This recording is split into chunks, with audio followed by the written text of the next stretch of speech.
As we leave the court of de Tonquéville and our werewolf knight, William Marshall, we fly northwest and hundreds of miles and years to meet the Fenrir of now and his human counterpart of this time, another Will of another time.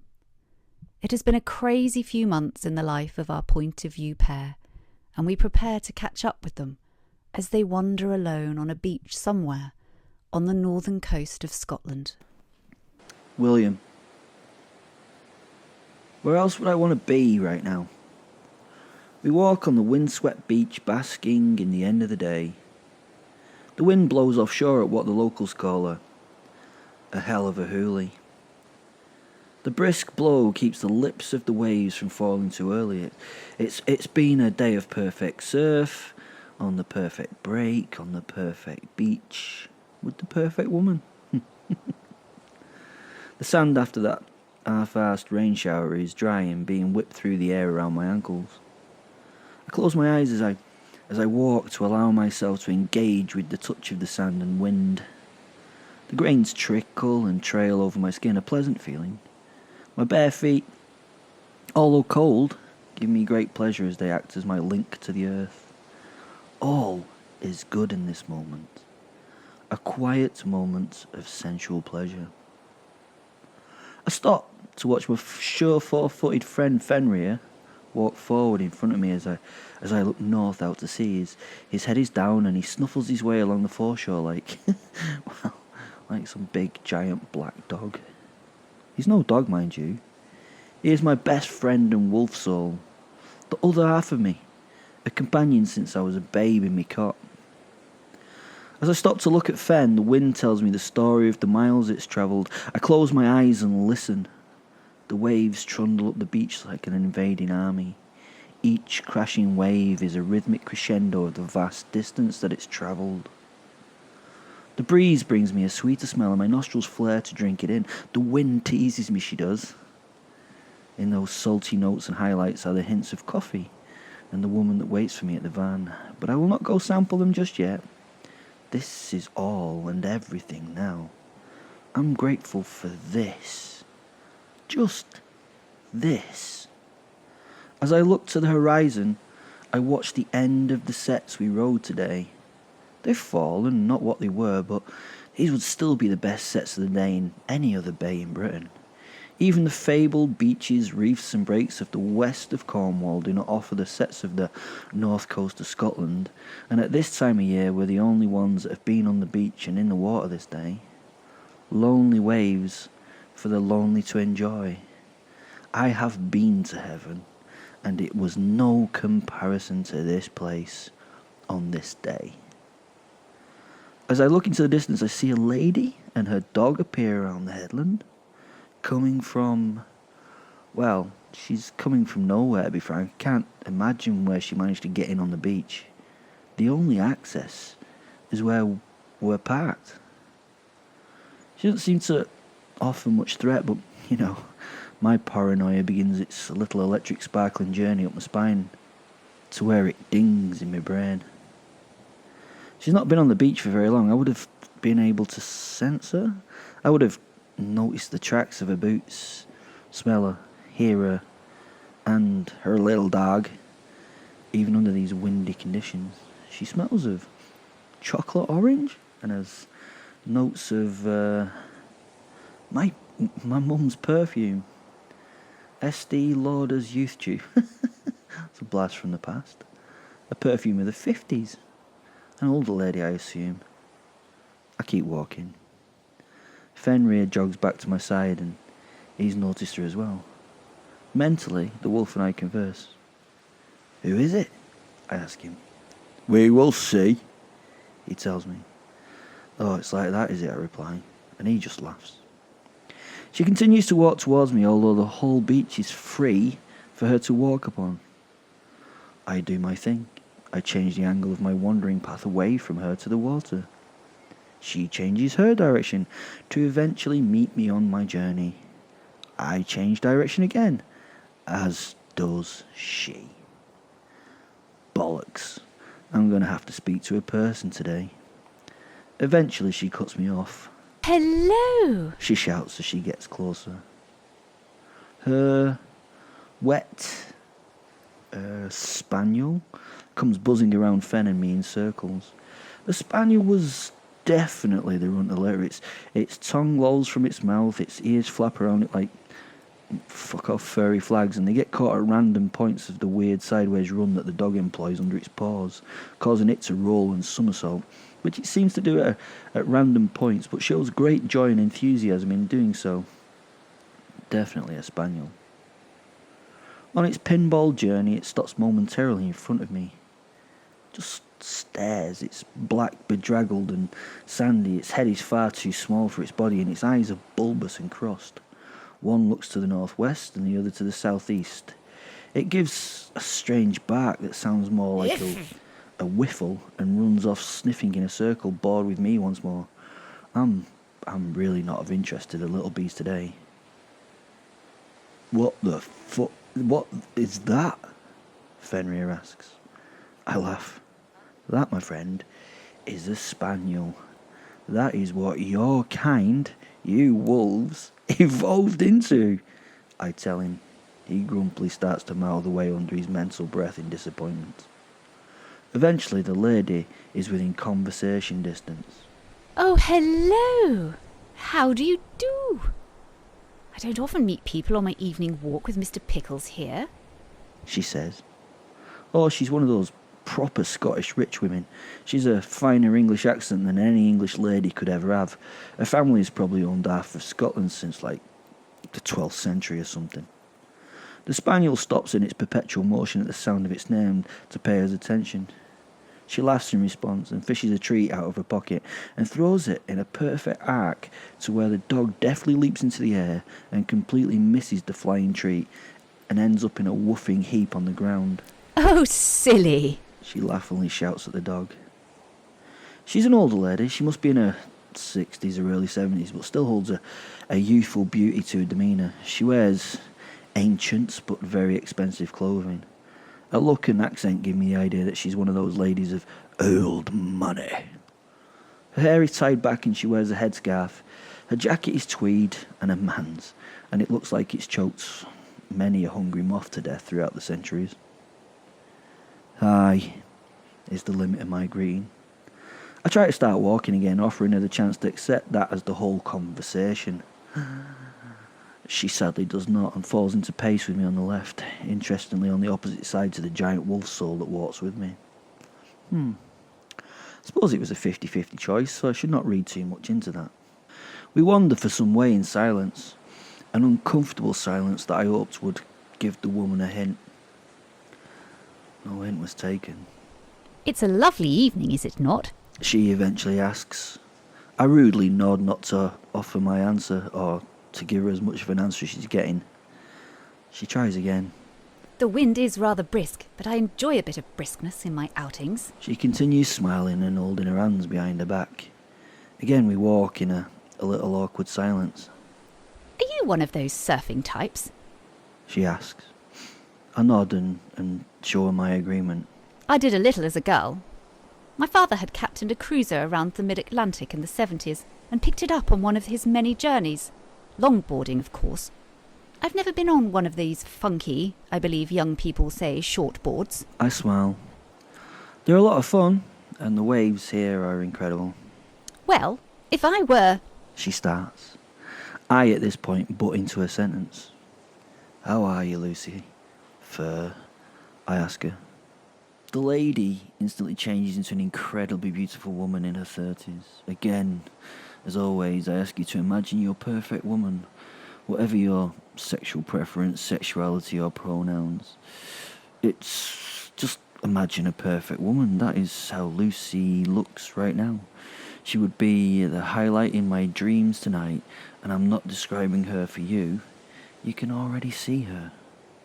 She's now dressed in modern outdoor clothing and moves as she has some sort of cat back in her DNA, somewhere in her family tree. What gave it away? She asks. I can hear the disappointment pretty clearly in her voice. I stop and turn round and motion into the path we've just taken. She turns to look where I point. She shows a lot of confusion. What? She asks. The parable of Christ on the beach, I tell her. She looks bemused. Okay. And? You don't have any footprints, I tell her. She laughs. Ah, I see. Not that you would carry me in my times of need, would you? I ask. She shakes her head. Probably not. She smiles. Also, the disguise was good except for the red-soled Christian Louboutin wellies. I don't know if they're made, but I don't think a Scottish lady of her vintage would have been wearing them, would she? I tell her. Ah, yes. But you know me. A dash of the designer. She smiles. I do, I tell her. The spaniel has calmed down and sits watching us at a distance. Well, I think it's watching us. Who knows with those eyes? I point at Mr. Pickles. All right, what on earth is that thing then? I guess it's not a spaniel, I say. She smiles. Ah, well, this is, Quattro Quetzal Kin Diddy.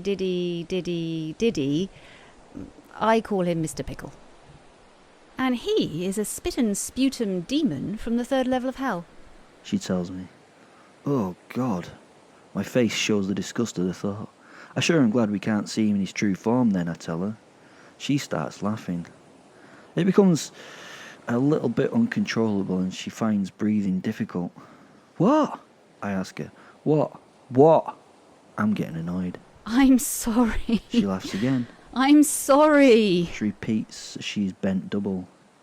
What is so funny, for God's sake? I say. She stops laughing instantly at the G word and stands up looking affronted. Hey, no need to blaspheme, Will.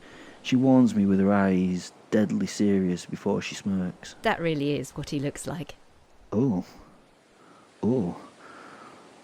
I must have shown a little surprise because she started a little chuckle once more. What do you want, Lucy? I ask her. Well, Will, frankly, I'm a little bored. She tells me coyly while stroking me with the tip of her index finger of her right hand on the chest. I look into those eyes, those beautiful, soulless eyes. I see the piece is going to be short-lived then. It seems it's at least going to end today or, well, soon. It will end soon. I'm going to get back to being Mr. Angry soon. I'm going to be angry and petty. I'm going to be angry, petty and bloody minded. I've been fooled and I've had my life destroyed. It's time to get back to doing what I'm good at. Revenge. Destruction. But for now, I'll relax.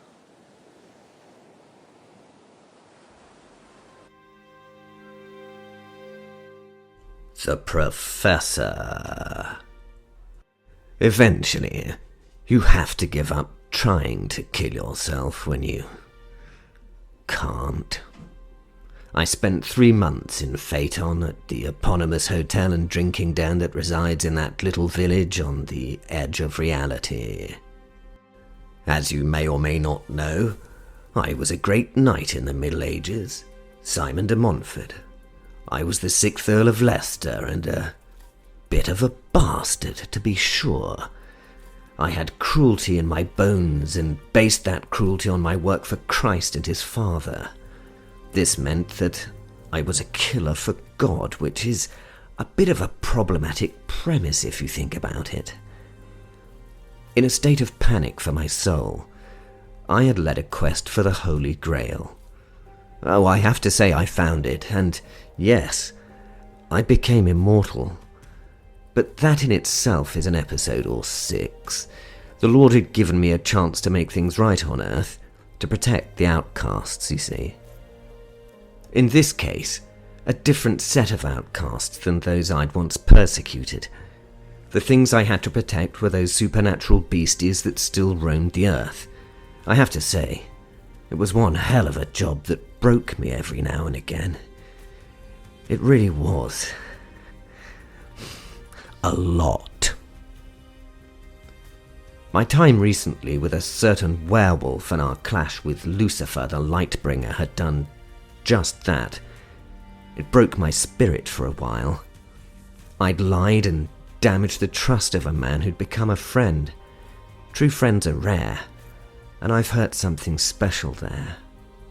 In the name of the Lord, I had... Sorry for the use of the language here, but I'd fucked up something that had been good. What utter pish God's will oft appears to be. So, how did I deal with the issue that I'd created, you may wonder? I dealt with it in the manner of the men of many past generations.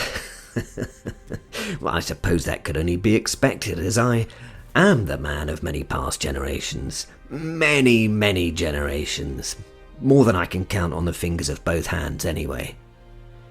So, following an acceptable historical path, I obliterated myself in an orgy of drink and drugs. I know, not the best coping strategy, but sometimes you have to wallow in your misery for a while before moving forward. If you can move forward, that is. I mean, sometimes the wallow becomes terminal. Some lucky bastards can kill themselves. Some people can have the welcome knowledge that they do not have to cope with the hurt and despair forever.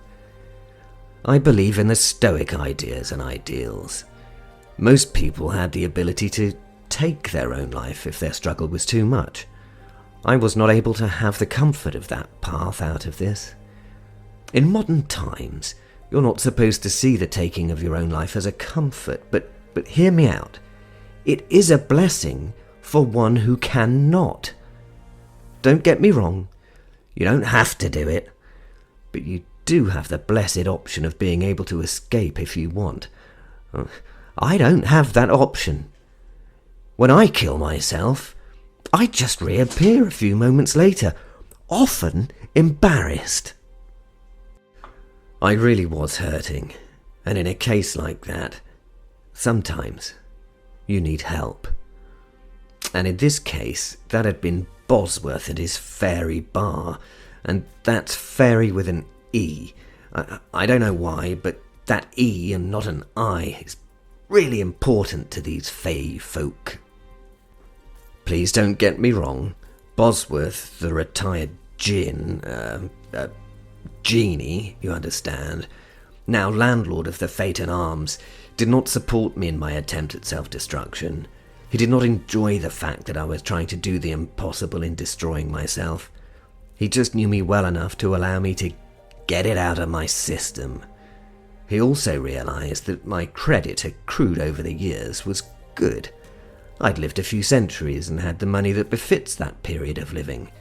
Not only was I a professor, knight and raconteur, but I was also a great investor, so I could pay for my use of fairy dust, gnomic mushrooms, and my particular favourite, fine malt whiskey. That's whiskey without an E. I woke into a dry-mouthed, headache-filled world. Again. My mouth felt like something dead had found a way to crawl inside it and then died again, probably asphyxiating from the stench of my acrid breath. My head was full of swinging hammers that bounced off the inner walls of my skull. My eyes were gooey, and yet, at the same time, crusty, burning pits of pain. The tiny amount of daylight that had got through the crack in the curtains was enough to cause massive discomfort. Another day in paradise, I thought. I had no gratitude for this morning. After processing the wants of my body and mind, my body's needs made themselves evident under the pressure of my overly full bladder. I sat up in my now stinking pit of iniquity, a bed of spills, crumbs, boxes, bottles, and more apparent than those things, my abject misery.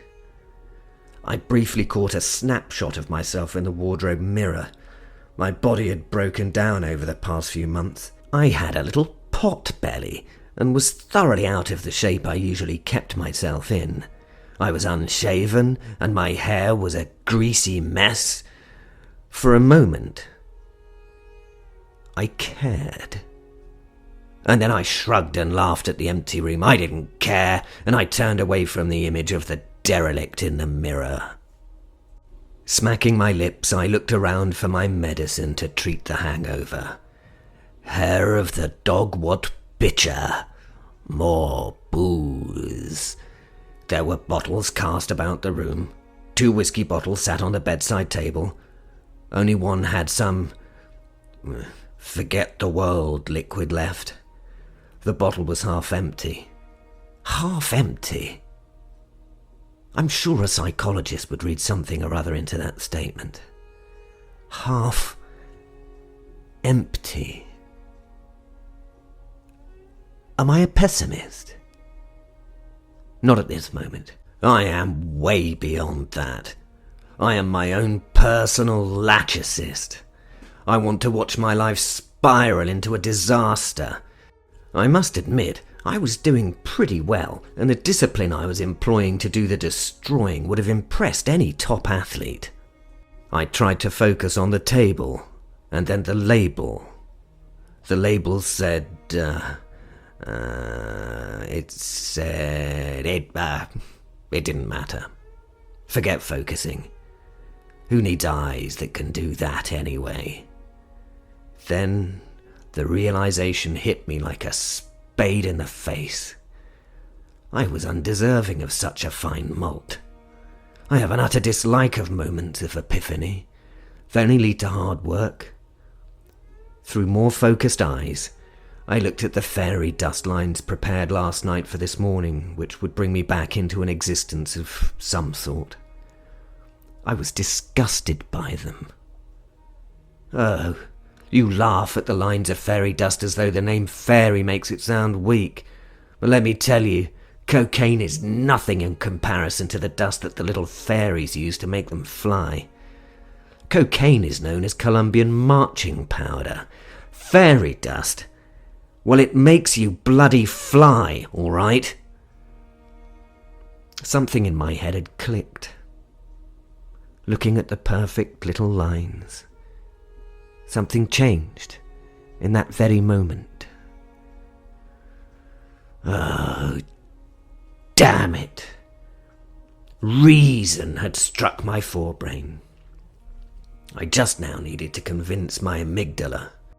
That animal part of me partially rallied as it fought to snort the dust, its reasoning being that it would give me the stolen vitality to think.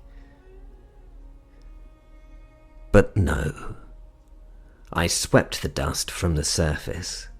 It formed a cloud in the air, a sparkling, glittery cloud. Well, it was fairy dust after all. I sat for some time and watched it fall and settle. A fight was going on in my head. A fight for an unfugged brain. There's so much comfort in not being present. I reached for my mobile in the bedside drawer. I turned it on and waited for it to boot up.